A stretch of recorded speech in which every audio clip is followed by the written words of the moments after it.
I caught the Vampire King betraying me at my wedding fitting. Or at least, that's what everyone would say if they ever found out what I saw that night. They'd imagine blood and fangs and a torn silk gown, some monstrous laughter echoing through a blackened hall. They always do. The world prefers its monsters simple and sharp-edged, easy to hate and easier to fear. But the truth was quieter, softer, and far more complicated than the stories they whisper in safe, lantern-lit rooms. My name is Eleanor, and I was promised to the Vampire King. Not as tribute, they said. Not as prisoner or sacrifice. As bride.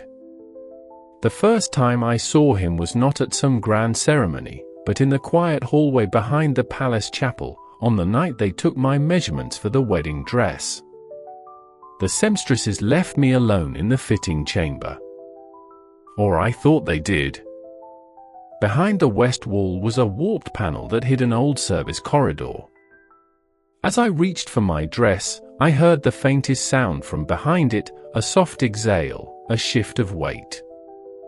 My heart stumbled. Barefoot in my thin shift, I crossed the room and pressed my hand to the panel. It gave way.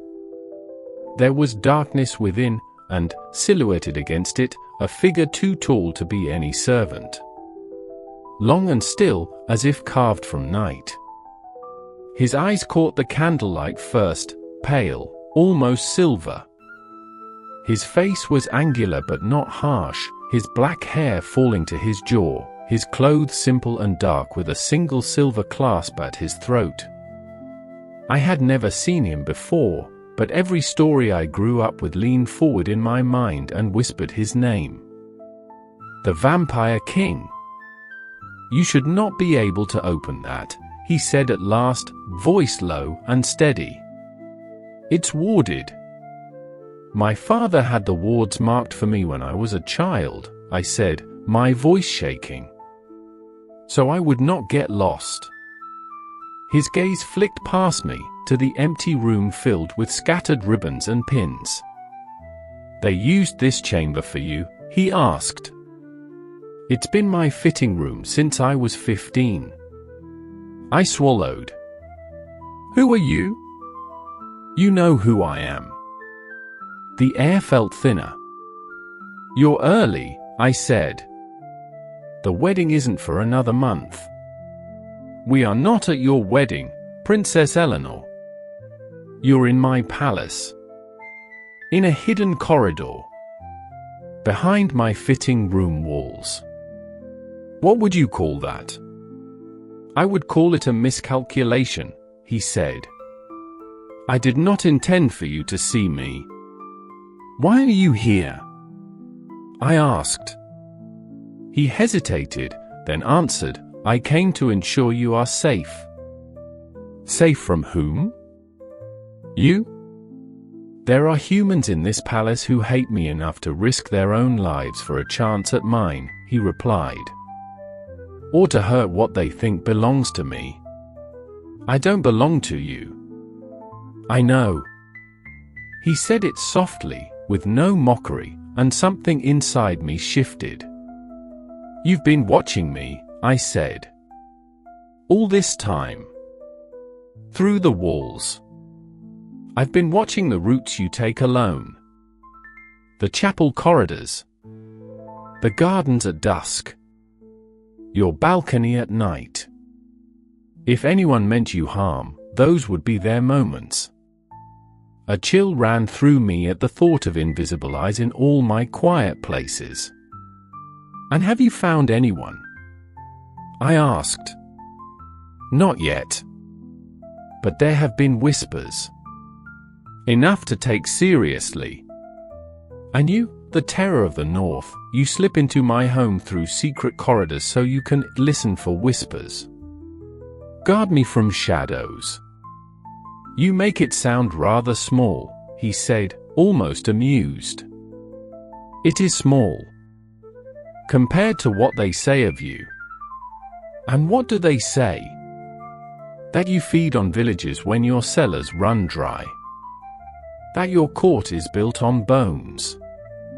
That you command storms and drink fear like wine. That you have no heart left to wound. That marrying you is a mercy you granted us, instead of razing our kingdom to the ground. If that is what they must believe to keep their courage, he said at last, let them. You don't deny it. I don't affirm it, either. Is there a difference? Yes. If you're not here to hurt me, I said, then step out. Show yourself. You came early. We could formally greet one another. I could at least see who I'm expected to wed. It is not yet time for me to stand in your halls, he said. Your people are not ready. That is convenient. I am not hiding, Princess Eleanor.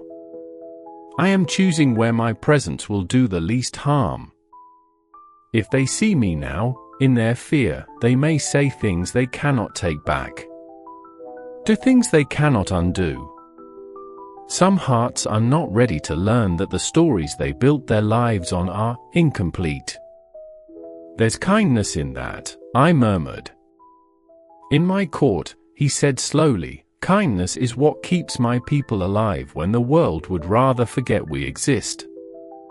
My father thinks I marry you so you won't destroy us, I said. And you? Why do you think we marry? Because sooner or later our worlds must learn to see each other clearly. There are worse ways to begin than with a ceremony, a feast, and the promise that, for a while, at least, no one will draw a sword. They will say I tamed you, I said. A comforting tale. For those who need taming to believe in safety. And what's the truth? The truth is that you stand in a thin shift, unguarded, in front of a creature you've been told is a monster, and yet you are still here, asking questions. I flushed. How many times have you done this? I asked. Slipped into another king's halls. Watched their daughters from the dark. Once, he said. Now. You said you came to ensure my safety. But you said you didn't want me to see you. So who were you protecting, really? Me or you?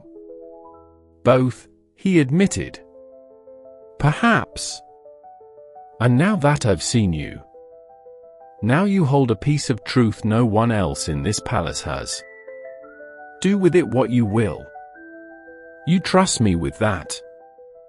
I trust what I saw when you opened this panel. You were frightened. But you did not scream, or reach for a weapon, or call your guards. You asked who I was, before deciding what I was. That alone is rarer than you think. I don't know what to do with that, I said. You don't need to do anything, Eleanor. Not yet. He stepped back into the passage. The light slid from his chest, his throat, his face. Wait, I said. Will I see you again, before the wedding? You may not see me, he said. But I will be near.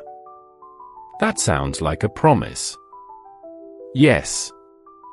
It is. The panel closed. I stood alone, suddenly awake in a way I had never been before. Days passed. Preparations thickened the air. New banners bearing a silver crescent over a dark field unfurled from our towers. People stepped around them as though they might burn. I began to notice small things, a guard lingering near a servant's entrance, a kitchen boy gripping his knives too tightly when the undying were mentioned, a minister whose smile soured whenever the north came up. Once, at dusk, I overheard stable hands whispering in the garden about stakes and ash, about villages taken in a single night, about me marrying him to make it easier for him to devour us. I wanted to tell them what I had seen. That the man they feared like a storm had stood inches from me and spoken of my safety. But I had no proof but my own heart. That night, on my balcony beneath a thin moon, I felt him in the dark. "You heard them," I said. "In the garden." "I hear more than you might like," he answered. "Do you blame them?" "No. Even though they're wrong about you." After a pause, he asked, "Eleanor, do you remember when you were 12, and your father sent riders north with food after the early frost?" "How do you know about that?" "I was there. At the border. Our scouts thought your soldiers meant war." I thought the same, for a moment. "I didn't know anyone saw," I whispered. "My father didn't want recognition. He said it would complicate things." "Kindness often does," Lucian replied. "But we saw it. We remembered." "Is that why you didn't burn our crops 3 years ago?"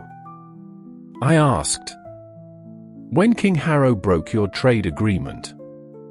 Silence. "Then, do you always stand on the edge of truths others are afraid to name?" "Sometimes." "Yes. That is why." "I wish they knew," I said. "That you have reasons. That you remember kindness. That you care." "Do you wish it for them?" he asked, "or for me?" "Both." "Truth frightens people," he said. "They've spent so long building their world with me as the monster in the corner. If I stop being that, they may have to face the real monsters among them. Like the men in my own halls plotting to kill you." "Yes." "Why don't you stop them?" I asked. "You could send word. Spies of your own kind." "I have. Quietly, where I can. But I am not your king." "Not yet.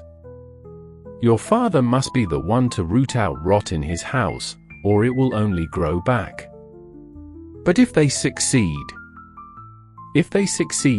the world will be poorer by one tired old king. And you will be unbound. I would rather that than see your people turn their fear inward and tear themselves apart trying to avenge me. You die rather than see us destroy ourselves over you." "I've died before," he said quietly. "Not in the way your stories tell.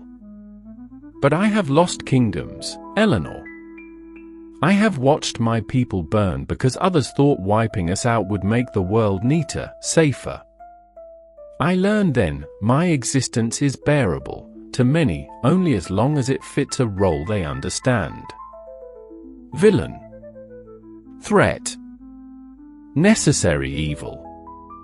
If I become suddenly sympathetic, your world is not ready for a monster who kneels, instead of bites. Then why show yourself to me?" I asked. "Because you are the one person in this kingdom who must stand beside me and not tremble. If all the world sees is your terror on our wedding day, it will confirm everything they already believe. I would not do that to you." "You keep saying what you won't do to me," I said. "What will you do, Lucian?" "I will stand at your side," he said. "And I will take the hatred meant for you. When they cannot speak ill of their princess, they will speak ill of their inhuman king. I can bear that. I have borne worse. That's not fair. It is reality. But they'll never know. They'll never know that you came early to guard me in secret. That you listened for traitors in our halls. That you chose to let them hate you instead of turning their anger on each other. I don't need them to know. But I do. I need someone to know who you really are. Silence, then softly, you know. It should not have been enough. Somehow, it was. The wedding day came. The palace gleamed. Moon roses climbed the pillars. I wore the silver dress with threads of midnight blue. Corinne wept as she fastened the last clasp. You look like the dawn, she said. I'm marrying the night, I replied. My father waited outside the chapel, stiff in armor, crown heavy on his brow. I am sorry, he said. For what? For the world. For not being kinder. Maybe today is a start, I told him. The doors opened. Music rose. I walked down the aisle on his arm, past curious and frightened eyes. At the far end, Lucian stood in a dark coat that shimmered faintly like starlight, the silver crescent at his throat. He wore no crown, yet he seemed more a king than anyone in the room. The air tightened around him, gasps, a muffled prayer. He did not move toward me. He simply waited, letting me choose the distance. At the altar, my father and Lucian faced each other. Lucian inclined his head first. King Alaric, he said. Thank you for trusting your daughter's courage. You do anything to hurt her, my father began. I will spend what remains of my life ensuring no harm comes to her, Lucian said. That is my vow, before your gods and mine. My father searched his face, then slowly placed my hand in Lucian's. His fingers were cool and careful, as if I were something fragile and precious. Do you, Princess Eleanor of the House of Alaric, take Lucian of the Night Court as your husband and equal? I do, I said. Do you, King Lucian of the Undying, take Eleanor of the Sunlit Realm as your wife and equal? I do, he said, with something like wonder in his eyes. Equal. There was no thunderclap when they bound our hands with silk. Just a soft exhale of mixed relief and unease. At the feast, people watched us constantly. Lucian did not drink. He spoke little. When a young lord nearly spilled his cup, Lucian steadied it. Breathe, he murmured. The night will not fall any faster because I am here. You do that often, I said quietly. Ease their fears. Even when they're afraid of you. Fear closes ears, he replied. I prefer them open, if there is to be any hope of peace. And what do you fear? I asked. Becoming what they think I am, he said.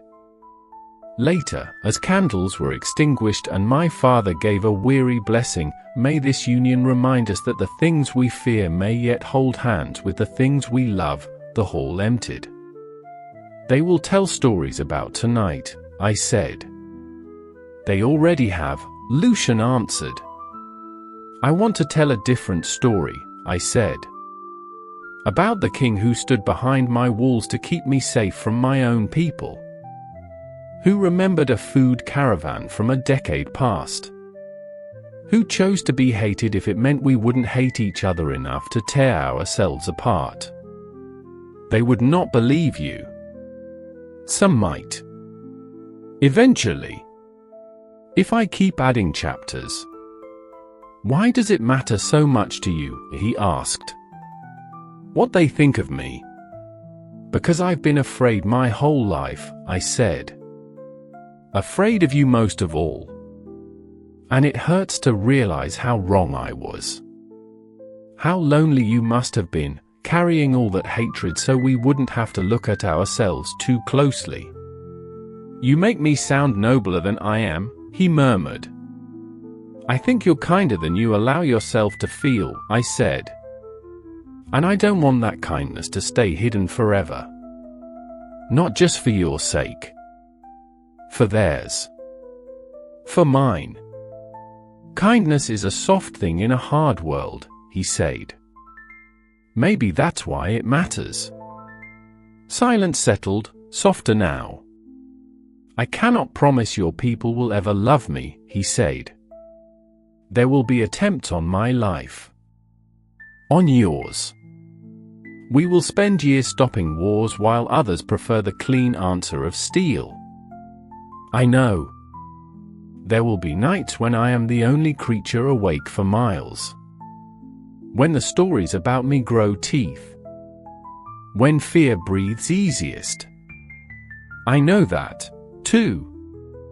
But if, in those hours, I remember that somewhere within these walls there is one person who has seen me and not turned away, he met my eyes. It might be enough to keep me from becoming what they fear. I laid my hand over his.